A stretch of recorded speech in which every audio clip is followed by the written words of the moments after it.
Greetings, my name is Ekaterina Nesterenko. Today we'll talk about the situation at the front. There, the Russian army has captured 2 villages. Putin's war correspondents are howling over the loss of the entire leadership of the 155th Brigade in the Kursk region. Putin is preparing to attack Azerbaijan and is already moving troops there. A massive collapse at Russian airports due to attacks by Ukrainian drones. And we'll discuss many other interesting topics. In the meantime, subscribe to our channel if you haven't already, and give this video a like. Let's get started. Russia continues to push at the front. Deep state analysts report that Russian forces have captured 2 settlements near the administrative border with the Dnipropetrovsk region, while in the Donetsk region, the Russians have advanced near Popov Yar, Yalta, Tolstoy, and Vezli. Russia is also bringing in reinforcements to the Sumy region. A convoy of more than 20 trucks was spotted there. This was reported by Petro Andriushchenko, head of the Center for the Study of the Occupation of Mariupol. According to Andriushchenko, the convoy is moving from the Zaporizhzhia direction through Mariupol to Taganrog. Since the situation in the north is currently escalating, the reinforcements may be sent there. In addition, Wall Street Journal journalists report that this summer, the Kremlin will intensify its offensive on the front and terrorize civilian cities by launching massive drone and missile attacks. Putin himself, in fact, is already speaking openly about this. Just the other day, during a phone conversation with Trump, he stated that Moscow would not abandon the goals of the so-called special military operation. Later, The Telegraph wrote that the Kremlin dictator is absolutely convinced that Trump will not react in any way, even to the massive terror against Ukrainian civilian cities. Meanwhile, the Ukrainian army is holding its ground and restraining the enemy, while the Kremlin is attacking along the entire front. Give them a supportive like and write a few kind words in the comments. It was the 4th year of the full-scale war, and the so-called special military operation was still going according to plan. According to plan, but, as they say, there's a catch. In fact, a video is circulating online in which one of the Russian war correspondents is raging because the entire command of the 155th Brigade was eliminated in the Kursk region. But for some reason, no one there is saying that we've lost everything. The 155th has already been hit by 4 hamsters right on target. Because we don't have any electronic warfare systems, damn it, and they're expensive and nobody buys them. That's why they bring us these drone Dobrynin, damn itones that don't even fly. They need to be modified. This little Siberian drone, I'm telling you, damn it, flies on its own for 14 minutes. What is it supposed to lift? It can't even fly off by itself, let alone... That's the kind of crap we're dealing with, guys. Now that's what I call a personnel reform in the Russian army. Dear viewers, I'm curious, are any Russians watching us? If so, let us know where you're watching from and whether you support Ukraine.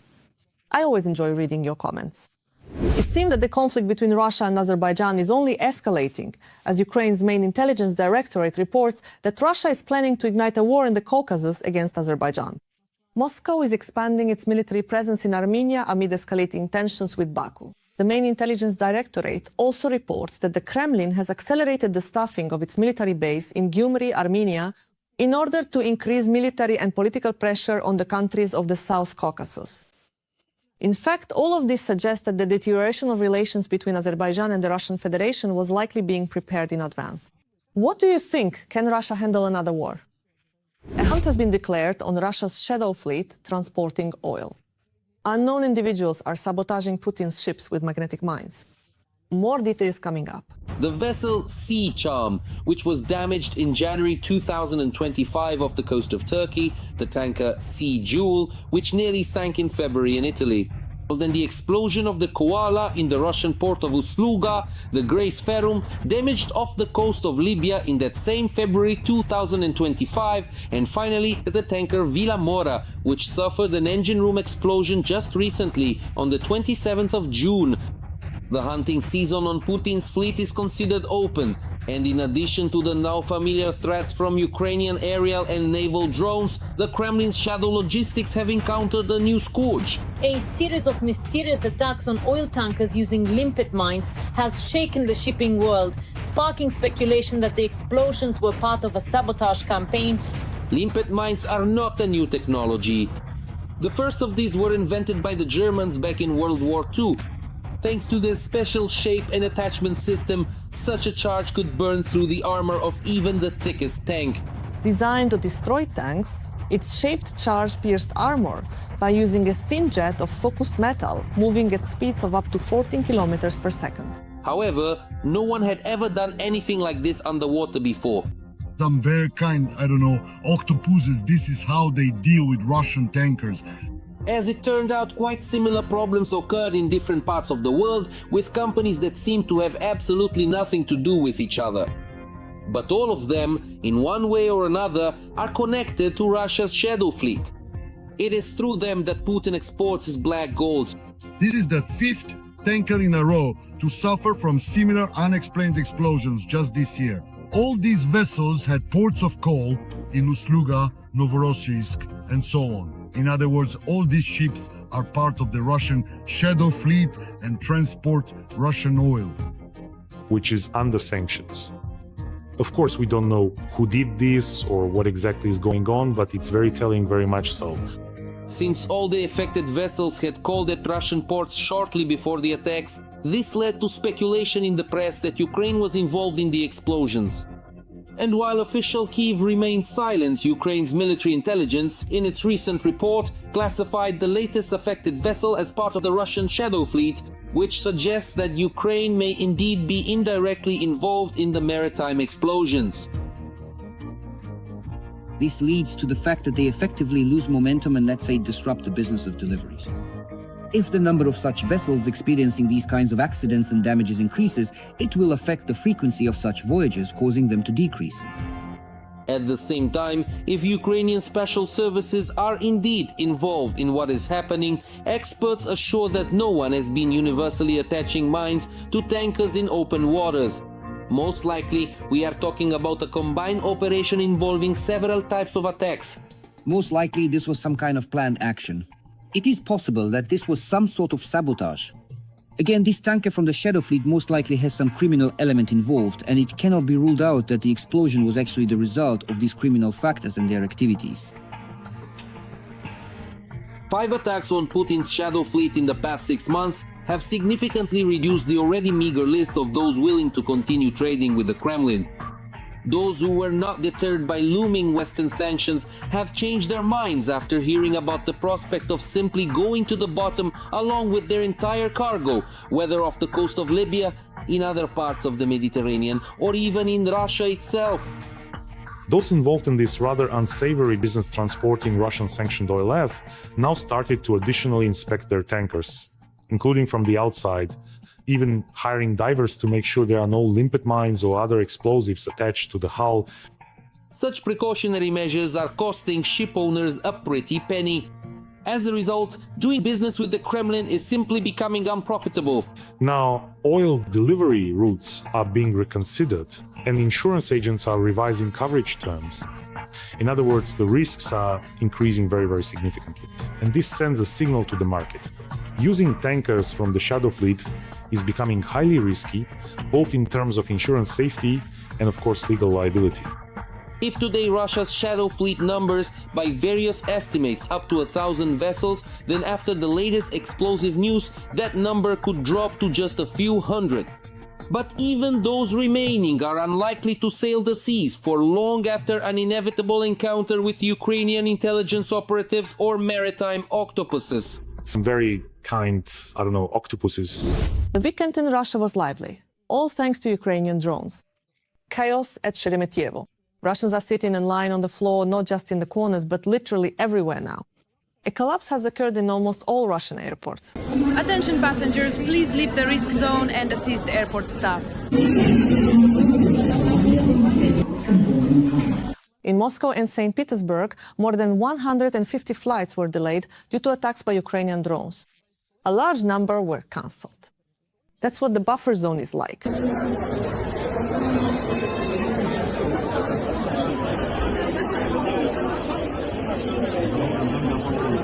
Passengers from arriving planes were not allowed to leave the cabins. Some spent half a day on board a landed plane.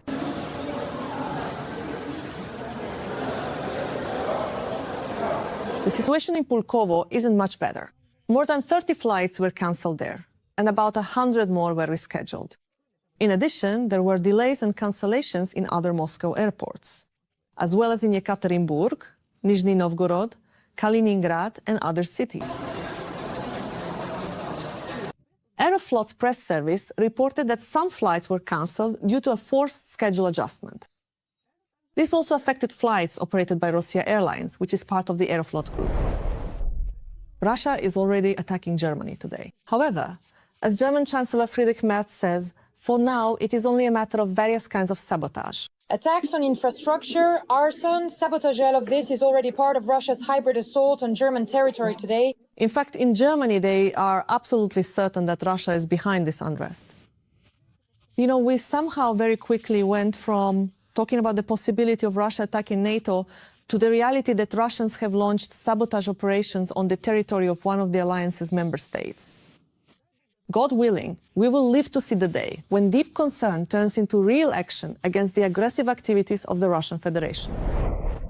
Putin is not afraid that Trump will respond harshly to the Kremlin's massive attacks on Ukraine. Every voice matters. Join our community, support independent journalism and help us bring you the truth from Ukraine.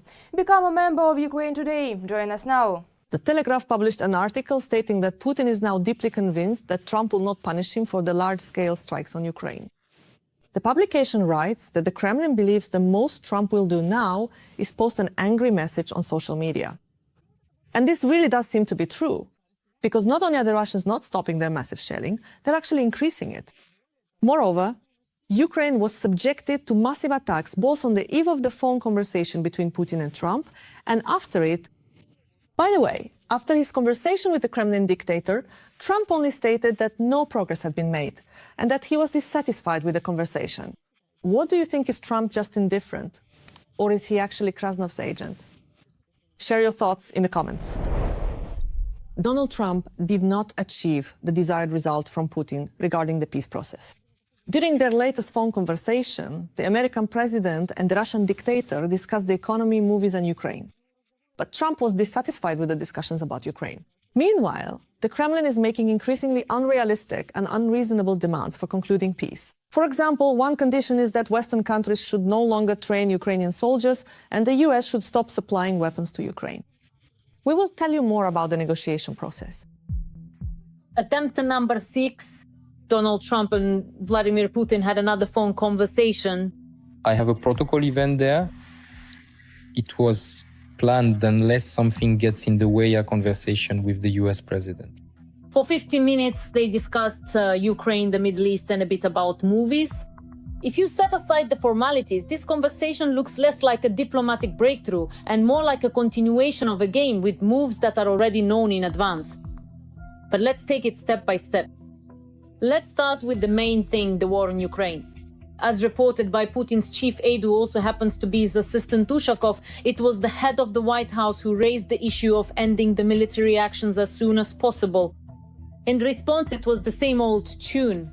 The Russian dictator stated that he would not back down from his goal and would seek to eliminate some so-called root causes of the conflict. Russia will steadfastly pursue its stated objectives, namely, the complete elimination of the well-known and deeply entrenched root causes that have regrettably led to the current highly volatile situation. To the present acute and dangerous confrontation, Russia will not abandon these goals.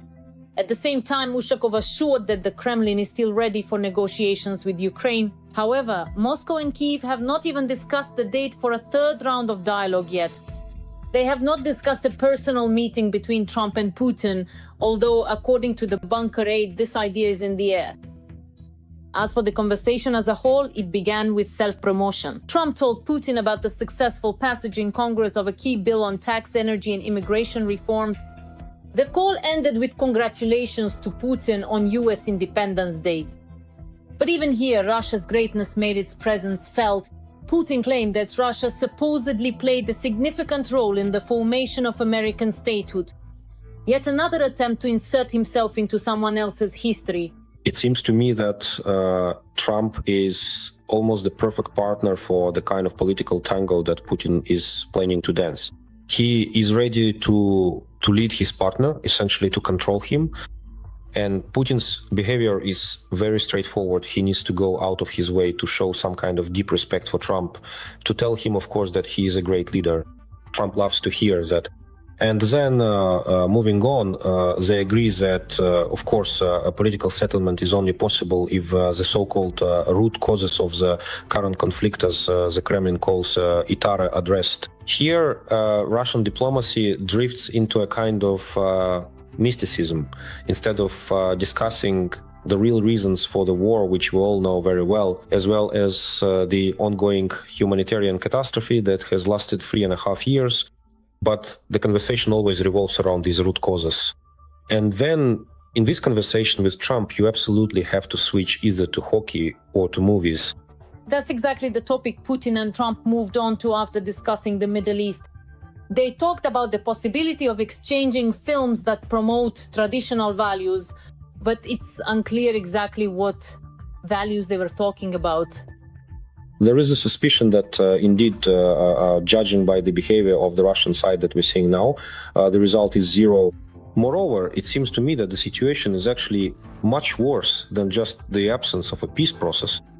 Because in recent days we've seen, and experts are noting, that sanctions are starting to weaken as the pressure from sanctions is easing. And without Trump's clear interest and without his willingness to act, some of the sanctions are in fact starting not to be enforced, and no new ones are being introduced. And the most alarming event happened just yesterday. This, of course, concerns the completely unprecedented and unprovoked decision to suspend the supply of any and all weapons to Ukraine, including missiles for the Patriot air defense system. And indeed, the Russians' appetites are only growing. Now, Moscow is demanding that the West stop training Ukrainian soldiers. The participation or complicity of other countries in the military conflict is a key issue that must be stopped in any form, including the supply of weapons and the training of Ukrainian militants. All of this is direct complicity in the conflict, and the demonstration of a desire to resolve it is the cessation of these programs. And what about across the ocean? While Ushakov reports that the conversation was substantive, constructive, and that they were on the same wavelength, Trump himself says something quite different. We talked. It was a rather lengthy conversation. We discussed many topics, including Iran. Also, as you know, we talked about the war with Ukraine. I am extremely dissatisfied with this. It causes me great concern. And when asked by a journalist whether any progress had been made toward an agreement with Ukraine, the head of the White House replied, "No, we were not able to make any progress today." The sixth conversation, and still the same political fog. Vague statements, friendly gestures, and no specifics. While Trump talks about his concerns and Putin discusses root causes and traditional values, Ukraine continues to come under attack. The Russians do not consider the fighters from the so-called LPR and DPR to be real people. They are not included in prisoner exchange lists, while their spots are given to native Russians. Even Kremlin propagandists are now admitting this. Details in our report. We all fought shoulder to shoulder, but when it came time for the prisoner exchange, we were forgotten. Russians don't abandon their own. Does this phrase apply to the defenders of Donetsk and Luhansk? In Russia, they stopped hiding it long ago. Prisoners of war are divided into categories. The lofty slogans that Russia doesn't abandon its own and that everyone is equal are shattered by the reality of the Russian world when you see videos like this. Can anyone tell us how much longer we have to endure, to suffer deprivation, and to remain slaves? Do we really have to record this video just to be remembered and to get some attention? Are our women and children really not worthy of seeing and embracing their men, their fathers, their protectors again? In 2014, the Russian world forcibly came to their cities, making them live by its own laws. And then when Putin needed cannon fodder for the full-scale invasion of Ukraine in 2022, it was precisely them who were sent to the most difficult parts of the front without proper training, without equipment, and often without a choice. All right then, let's even take back those from work who were taken away from us. This is just not a single one has come back yet, right? Not even one. No! And what about acquaintances from the city? None of them either, right?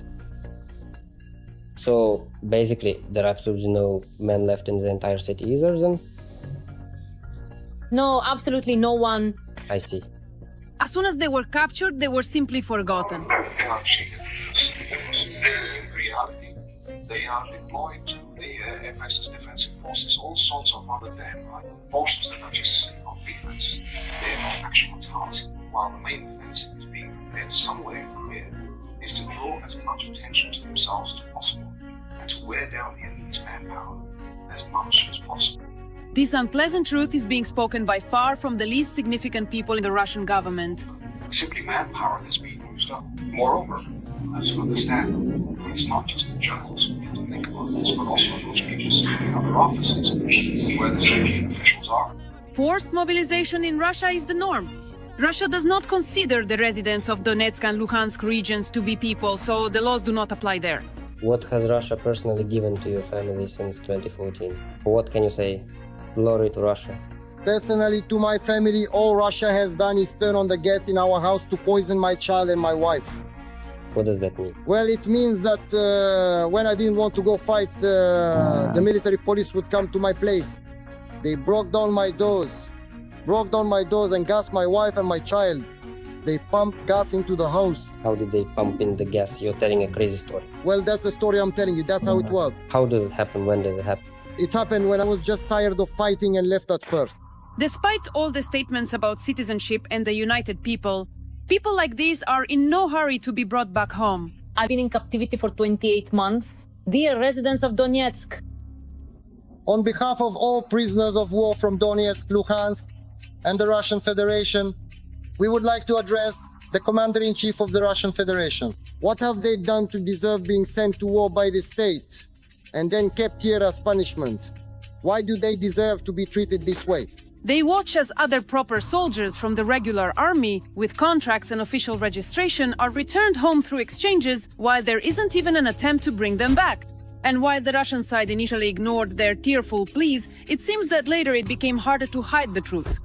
Russian propagandist Anastasia Koshevarova openly admitted the discrimination against prisoners from the so-called LDNR.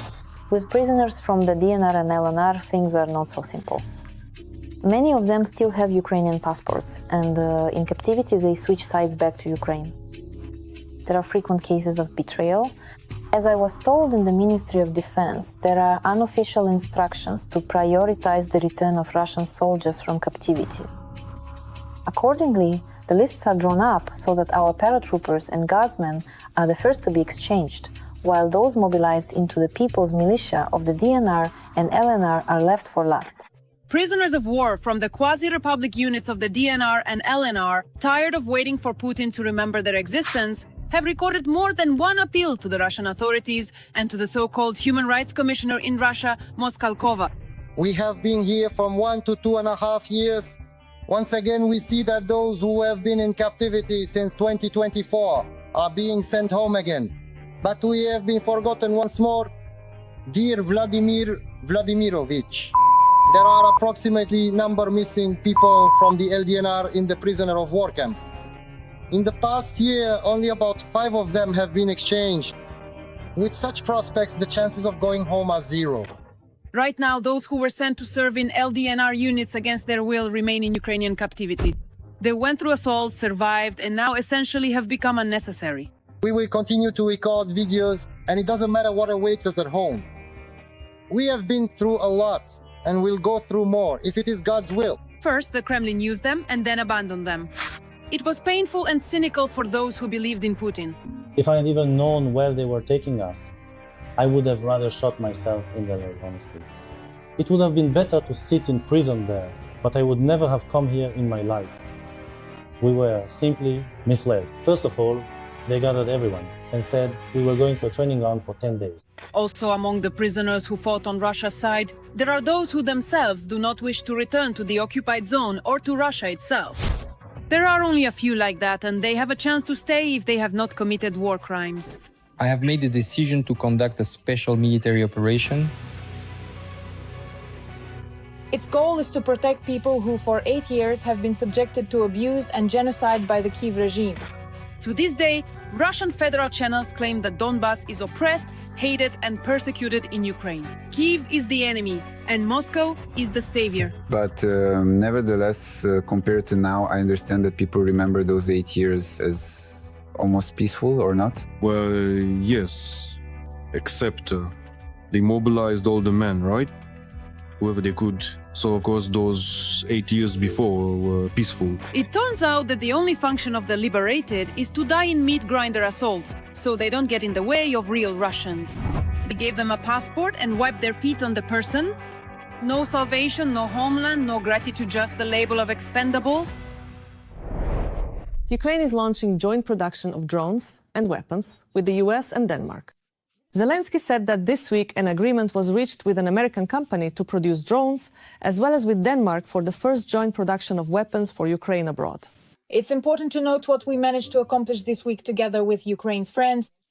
There are new agreements in Denmark on joint weapons production. The agreement was concluded and signed yesterday. We will be working on Danish territory, and this is our joint project. These are the first significant opportunities for our Ukrainian production abroad. Regarding drones, we also reached an agreement with the American side to significantly expand our joint efforts. This will provide Ukraine with hundreds of thousands more drones this year under special terms, and even more drones next year, including interceptor drones. This is clearly our priority. After a public quarrel with Trump, Musk announced that he would create his own party. In fact, earlier, Musk criticized the bill initiated by the Trump administration. Musk called the bill itself a disgusting abomination and said it would only worsen the budget deficit and threaten the country's financial stability, while Trump, in response again, publicly threatened Musk with deportation, meaning sending him back home to North Africa. When are you going to deport Elon Musk? We'll have to consider that. Maybe we'll have to sick the daughter on Elon. Do you know who the daughter is? A monster who might have to come back and eat Elon. Wouldn't that be terrible? He gets a lot of subsidies. Musk, meanwhile, ran a poll on his social media about creating a new party. By a 2-to-1 margin, you want a new political party and you will get one. When it comes to our country going bankrupt because of waste and bribery, we live in a one-party system, not a democracy. Today, the American party is being created to truly give you back your fundamental freedom and liberty. Overall, it seems things are steady between Musk and Trump. Like this video, subscribe to our channel if you haven't already, and we'll definitely meet again. All the best!